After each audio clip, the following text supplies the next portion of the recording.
pictures, say your names and all that. Nah, we don't need to do all that, do we? Yeah. No, we don't. I don't know who's who. No, I mean I'm going to introduce her. You don't have to say my fucking name. Yeah, no. Yeah, no, I understand. Are we recording? Yes. Okay, that's all I need to know. So, I mean, when I first took over, or when we first started doing social media for Instagram, for Ryse on Instagram, when we first started doing social media for Ryse on Instagram, I was already having the conversation with myself that, hey, I would like to start a podcast one day, you know? And depending on how much I enjoyed doing the social media part of it would dictate whether or not I was going to, you know, transition or move into doing a podcast. You get it? Yeah. Because, again, I didn't know how I was going to, like, react to all this. And I'm kind of liking it. So, this isn't a podcast, but we're like practicing right now. Got you? Sure. And we don't have much time today. But I have Colby with me today. Hey. And she is a house manager for Ryse for the women's house. But you want to be known as your stage name is going to be known as Colbster. Oh, was that correct? Yeah, the Colbster. Okay. So tell me, aren't you? Miss Cheese if you're nasty. It's what? What is it? Cheese? Colby cheesecake? Okay, Donnie, you can jump in at any time here. You know that, right? Yeah. If you have any questions. So, yeah. No, but I don't know. I mean, you can speak on your own behalf, but like you are a little crazy. You're a little crazy. You and I are similar in some ways. Yes. As far as like. As far as completing tasks and like, you know, like your response time to things, The intensity. Yeah. You're a little nuts, but you're cool as well. You're cool too. Huge asset. But and you work in the industry as well, right? So Correct. Tell us a little bit about that. Okay, so I am licensed as a therapist and have been for a very long time. I didn't know that. Yeah, I was a clinical director as I was, you know, suffering with active addiction. So I was really living two separate lives. Wow, yeah. cool. Yeah. Yeah, well, it wasn't cool at the time. It was really, really terrible. Yeah. But then I finally knew I needed to go get help and went on my own journey, my own trajectory. And then I was like, you know, I think I want to go back into the industry, but I wasn't really ready to go fully back into being clinical. So right now I'm working in admissions. So what was a day like in being a licensed therapist? I mean, it depends on what setting I'm working in, but I want to hear about it. Give me a setting. Okay, like, I mean, if I'm just doing clinical, it's just back-to-back clients. Like, just back-to-back clients. Where? At a rehab? Yeah, I've worked in different settings. I've worked in community mental health. I've worked in hospitals. I've worked in private practice. I've worked in group practice. I've worked in hospitals. Really? I've done it all. Yep. Mm-hmm. So what does it mean when you say you're a licensed therapist? I'm a licensed professional counselor. Okay. Mm-hmm. So I'm like, you know how like you have the letters at the end of your name? Yeah. I have many letters. Do you? Yes. All right, cool. Many letters. I don't even have a middle name. That's amazing. Really? Yeah, you have all these letters at the end of your name. So, again, give me a day. Mm-hmm. What did a day look like in being a licensed therapist? Who were like as far as drug addiction goes? Okay, so when I was working in treatment, at that point I had already kind of like pivoted into leadership. So I was a supervisor, and so I was overseeing other clinicians and their caseloads, and then I also carried my caseload and was sort of like a liaison between the staff and the director. So my day would look like putting out a lot of fires. You know, if there was a clinical emergency, I was the one dealing with it. Seeing clients back to back, a lot of making sure that notes and documentation. Clients meaning patients. Patients, you know, different places refer to them differently, clients or patients. All right, so we'll refer to them as clients today. Okay. So you would deal with somebody who maybe just got out of detox and is now in rehab at a facility that you worked at, and then you do like one-on-one with them. Yeah, I would do one-on-one, but like by the time I was working in treatment, I was already like, I was well into my career at that point, so I was already like in more of a leadership position. So I did a lot of like supervising clinicians. No, I who understand, were but seeing... at a certain point in the beginning, you dealt with clients. Oh yeah, one-on-one. And that's far more interesting to me than you telling me that you managed clinicians. Yeah. right? Yeah, and that's why anybody becomes a clinician is, to help and to deal with the people. And that's originally why you started. Yeah, absolutely. So did you have to go to college? What did you have to do to become a licensed? Yeah, I have a lot of school. What? I have a bachelor's degree in psychology and sociology, and then I have a master's degree. I originally started my master's in counseling psychology. I was going to get a PhD, but then my father died, and then I decided to just get a master's degree. So I have a 3-year Master of Science in mental health counseling. Cool. So you were wearing many different hats, and you were in your active addiction. And so when did the explosion happen? The explosion happened. Oh God. It was a storm brewing. Yeah, it was a storm brewing for a long time. So I grew up in a family where there was addiction. My father died when I was 23. I was a graduate student. Then I decided I was going to go back to school, and I just kind of stuffed everything down. Got married, got divorced. I didn't know that either. Yeah, and then after my divorce, how old are you? Lie. The truth is that I'm 38. Are you? Yes. Oh, wow. Okay. I didn't know that either. Yeah. I don't know why everybody thinks I'm younger. I'll take it. Don't get me wrong, but yeah I'm 38. All right. How long were you married for? I was married for 2 years. All right. Good. It was a success story. I'm joking. All right. So we were together a while, though. It wasn't like a shotgun wedding, but I just was very immature and No. Yeah, I was really immature. Come on. I was. Colbster was immature? I was very immature. I was not ready for it. Was the Colbster around back then or no? Colbster was. Or is the Colbster new? Is it new? Is it 3 weeks new? There's just different levels to the Colbster. It's like the iPhone. Right. You get the update every few years. All right, so the explosion. Yeah, so the explosion was just I think it was a culmination of my divorce. Losing my dad was very traumatic. Sure. And the way I lost him too, he actually relapsed and then took his own life. He was one of us. And I think that I stuffed it all down for so long. And then during COVID, it all came bubbling up. And that's when I really started to spiral. And I knew I really need to get help. I need to get help. All so right. I had owned a house at that point, had a high position. Yeah. And I had to I had abandoned ship. It was sell the house, sell the house, run, get out of the job, protect your license, get, you got to get yourself together. So that's what I did. I mean, that's what I did. Yeah. Yeah. And then it just How long ago was that? So almost 3 years ago. 3 years ago you went to treatment. Yeah, so I'm not a first-time winner. It took me a couple times. But the first time that I went to treatment, first I went to go live with my aunt, God bless her, while I was waiting for my house to sell because my family didn't want me to be by myself. Yeah. So then I was living with my aunt in Virginia for a little while. And then, when was that, 2022? It's been about 2.5 years. And you have a year clean. I have a year. A year in recovery. A year of recovery. I like to say recovery. Sorry. Well, for me, I like to say recovery because I feel like mine is, and everybody has their own. Yeah. But it's not just about alcohol. It's not just about drugs. But it never is, though. It's about trauma. I don't think it ever is. It's about not being able to deal with yourself and not being able to live life. Mm-hmm. I don't want to quote the book, but on life's terms, it's just the truth. It's if I were to have a conversation with my son, after living the life that I've led, what would I try to I don't know. I just don't think there's any real reason for anyone to drink or do drugs. No. There's no real value in it. I mean, looking back at it, it's just it's all a lie. Mm-hmm. You know what I mean? And what you're really just trying to do is blow off steam, and you're trying to live life on life's terms, and you're trying to bring a little peace into your life on maybe a Friday or Saturday, whatever it is. It's just that, but it could all be done without it. Oh, correct. It's basically what I'm saying. So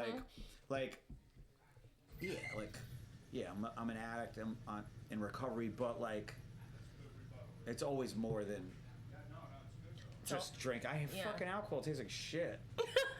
Yeah, it's not good. Sucks. And And anybody who says it tastes amazing Yeah. is lying. It's just nasty. You know what I mean? It's like. I was a wino. That was my DOC. I just drank so much wine, like Yeah. all the time. It was bizarre. So it's always about something else, and you had to go figure that out. Yeah, and it was really hard for me to surrender. It was really hard. I think it's so weird to think about it now. I think on some deep level, I like knew that I had it in me my whole life. What part? Like, I think I knew that I had what my dad had, like, in me. I think I just knew it. Oh, okay. And then I think that I, like, ran away from it. I think, like, becoming a therapist, like, doing all things. I think I was, like, trying to outsmart it on some level. It sounds so weird. And mine didn't catch up with me until I was in my 30s. So I know, like, we have a lot of young people in the program and at the houses, but for me, it didn't escalate until I was a little bit older. So yeah. it can what get didn't escalate? my addiction. Your addiction? Mm-hmm. Sure. Mm-hmm. So you're 38. I am. I didn't really surrender until I was 38. Okay. You know? Mm-hmm. Now I'm 39. No, I can't. Ha ha ha. But you know what? So, I think you forgot you told me this. This is the main reason why you're here today. Oh God. Oh yeah. Oh no! Don't bring it up. Oh yeah, Colbster. Don't say it's the main reason I'm here. Colbster. Well, no, it made me laugh, and I just visualized knowing you, and then after you told me this, I was just like, no way. It makes so much sense. No. So Colby the Colbster was on a reality TV show. Once she told me this, I didn't want to know what show. I didn't want to know anything about it. I told her to shut up, stop talking, and I want to talk about it today. So go ahead. I want to know what led up to it. God. You know how I am. Tell the whole story. So Okay. It was a Wednesday.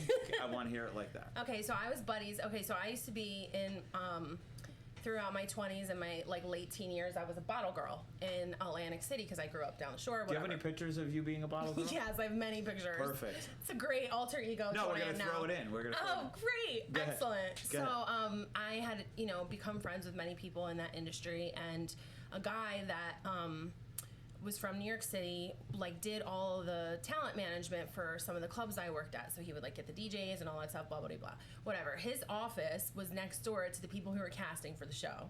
And they had asked him one morning, hey, do you know, they had an idea of the kind of girl they wanted. We want somebody bubbly. What were they describing? They wanted an They're Italian. Do you have a license? No. Psychiatrist? I wasn't licensed at this point. Addicted to drugs? I was, no, right? I don't even know if you did drugs. No, I didn't actually. All right, cool. But back then, no, I was still a kid. I mean, I was 23. Okay. My father had just died a year before. I was it was stuffed so deep down. You were I was in your prime. partying. I was in my prime. Yeah, go ahead. And he wanted. The guy had told my friend that he wanted an Italian girl, bubbly, big personality, just would be great on camera. He's like a Snooki. Huh? I'm sure. We'll go with that. You were before. Is that her name? This is pre Snooki, right? Was it after? Was it post Snooki? It was running parallel, probably. I've never seen one episode of that show, by the way. What? Not one episode. Oh, you're doing yourself a disservice. That is great. Go ahead. Just kidding. So were you before Snooki or after? I feel want to know. It was running parallel. It was definitely in the Jersey Shore era. They're my age. All they do is copy. They just keep copying things. Go ahead. So anyway, my buddy pulled up. I was on Facebook at the time, and he pulled up my Facebook page, showed it to the casting guy, and the casting guy's like, call her. Well, at this point, I'm driving on the Delaware Memorial. Snooki number 2. I'm driving down the Delaware Memorial Bridge. I was going to see my old roommates. I went to school in Baltimore. I was going to see my old roommates, and my buddy calls me, and I thought he was messing with me. So I'm like, yeah, okay. I hang up. Then he calls me back. He's like, no, I'm dead serious. You can be in New York tomorrow at 11 a.m. Whatever address. Yeah. I'm like, okay. I mean, it's 23. I literally crossed the bridge, made a UE, came back over the bridge, and went right to New York. Stayed with a girlfriend of mine. Yeah. And filmed the next day. And you filmed? And I filmed, and that's how it went. No, what happened? You walked in, you met the guy, you're I hey, walked my name's Colbster. I was late. Tell me. And I walked in, and I was like, no, I didn't say, hey, what's up? My name is Colby. I want to know. You walked hi. in, where'd you walk into? Where were you? It was they were already filming. It was reality TV, how do I say, is kind of real, but it's more improv. But it's Yeah, it's scripted. definitely I get super it. manipulated, and Yeah, then of they course. edit it however they want. course. They create a story. Yeah. So I just walked into this.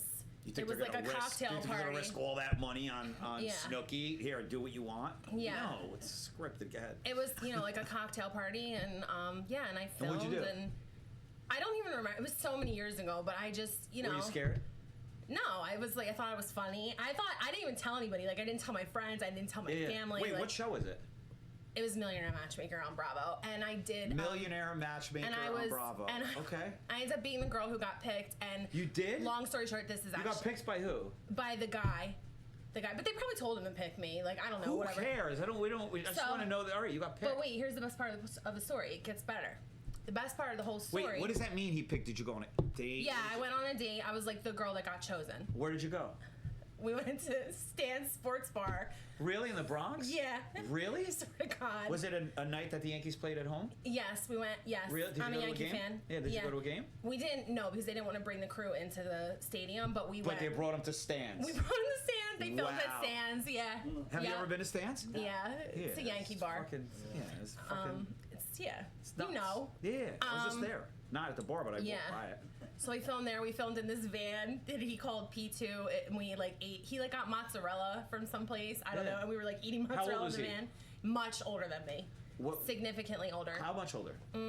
So I was 23. He was probably maybe 20, 30 years older than me. Whoa. Yeah, What so- kind of show is this? Yeah, so the vibe between him and I was totally just friendly. Like, just totally What friendly. did he do for a living? I don't even remember. What? He was on a Dunkin' commercial. I remember that. Okay. Really? Yeah. Okay, Yeah. so what happened? Was there a second date? No, it was just for the show. But then he had Do we have footage of this? Yeah.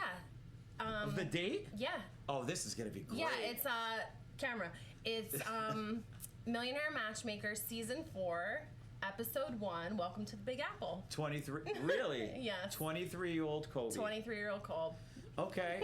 At Stance. Stan's Yeah. Sports Bar. Yeah. Famous. Yeah. So funny. Episode 2. Tell us about episode 2. No, so it's just a one. So Okay. every episode is a different date. Okay.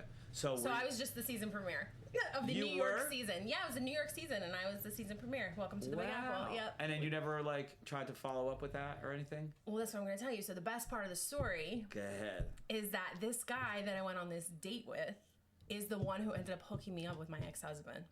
Whoa. I swear to God, that's how we met. Because my ex-husband was also on an episode of the show. Wow. So we never met directly, but we met indirectly through the show. Wow, I love it. Yeah, it was crazy. Okay.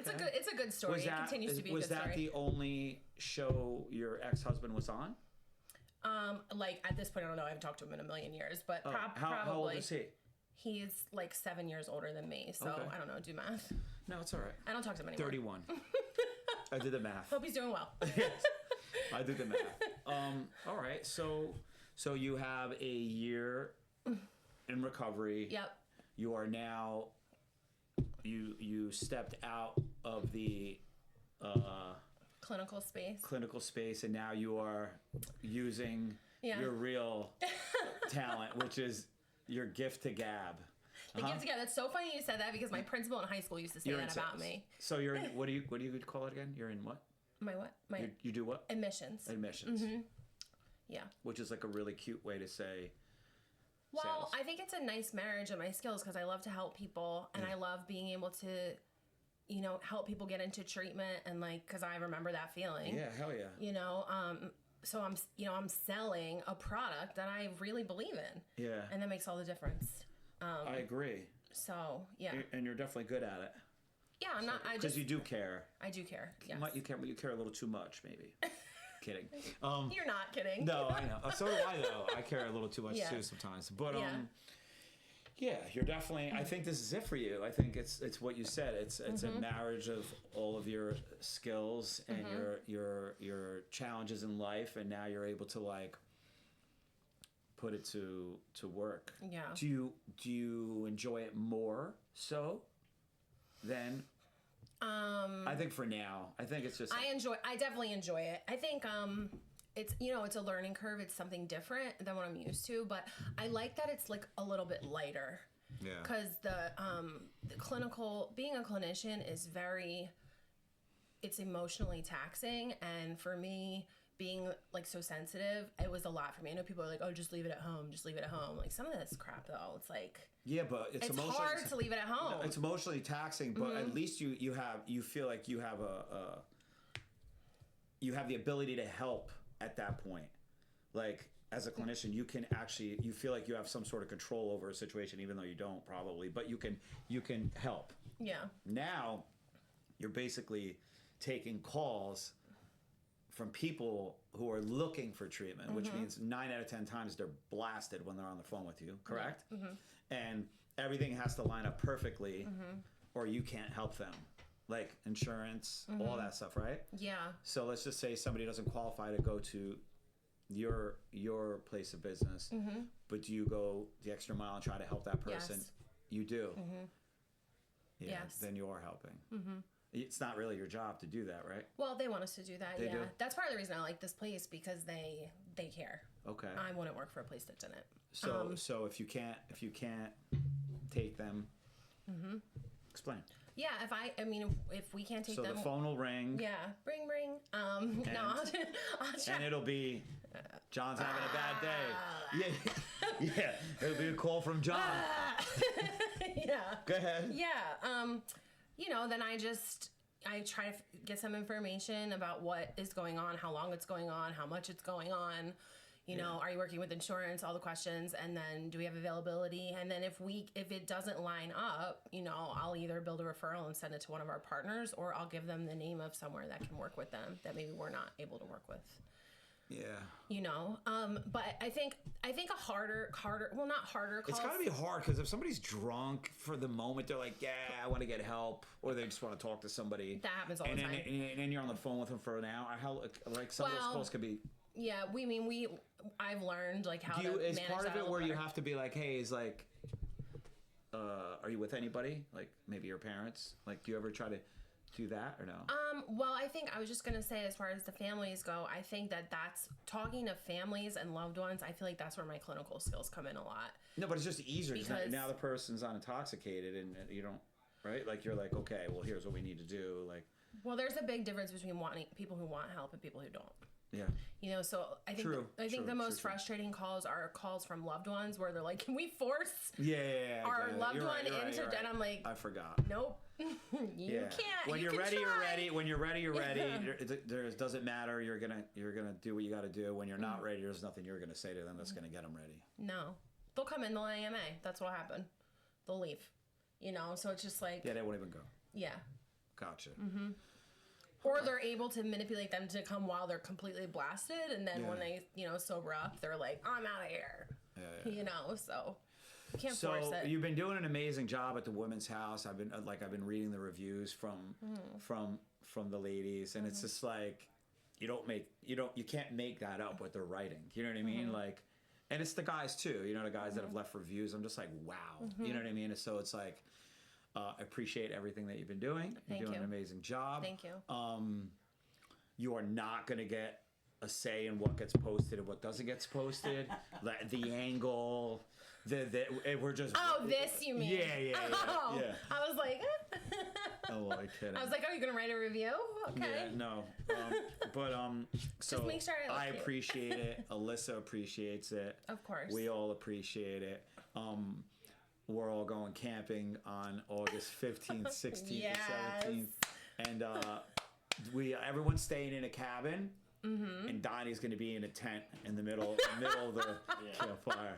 Middle of the camping ground. All footage. It's going to be all cabins with air conditioning, full kitchen, beds, full bathroom, and then Donnie's going to be out in the center in a tent.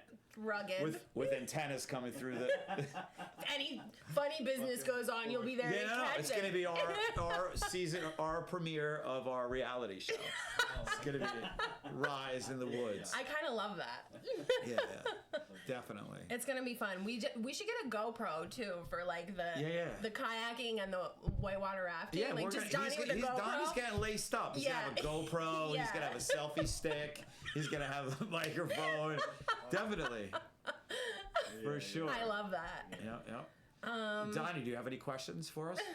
No. Come on, think. I mean, Well, you said the back to the show. You said it was millionaire. What? So was the guy Millionaire matchmaker. Was he at least a million? No. No, I mean he might be now, but He at that wasn't point- then. The guy that I went out with. Yeah. I don't think so. He took you to stands. He couldn't have been a millionaire. No, only kidding. Only kidding.